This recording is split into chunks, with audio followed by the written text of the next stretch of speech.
Hey folks, thanks for checking in with us here at myfoxhurricane.com. Meteorologist Tyler Eliasen here with an update on what's going on with Hurricane Isaias. As of Saturday morning, here's some radar imagery out of the Bahamas.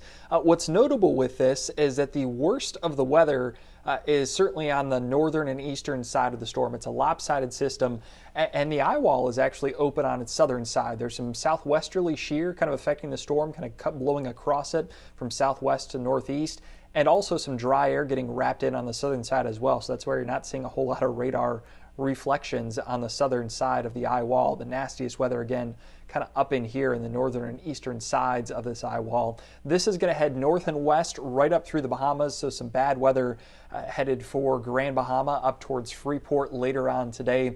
Unfortunately, that is an area that took a direct hit exactly 11 months ago from Cat 5 Hurricane Dorian. Thankfully, this is not going to be as strong, but still a lot of wind and rain. Probably some surge headed their way later on today. It's going to be a close call for the east coast of Florida on Sunday. Hurricane warnings are out from Boca Raton northward up through the Flagler Volusia County line. That's in red there. Quite possible that this stays 20 or 30 miles offshore, which would be great, but it's also a possibility that it's slightly further west and it's a glancing landfall right up the east coast out towards the Cape.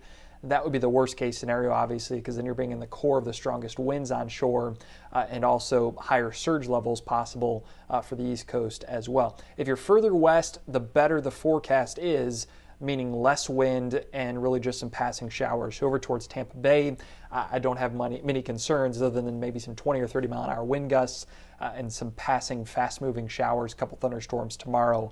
We can manage with that. From here on out, once it moves past Florida, it's headed up towards the Carolinas, so you folks up that way will have to watch Monday into Tuesday, especially eastern South Carolina and North Carolina out towards the Outer Banks, and from there on, later in the week, up towards New England, some wind and rain headed that way.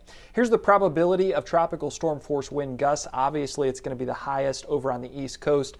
The further west you go, I really don't anticipate tropical storm force wind gusts outside of maybe one or two in, say, eastern Polk County, eastern Highlands County, and over towards the west coast of Florida. The chance of that pretty slim. Again, 20 to 30 is what I'm thinking for any wind gust coming up tomorrow afternoon. That's at worst. Storm surge, 2 to 4 feet.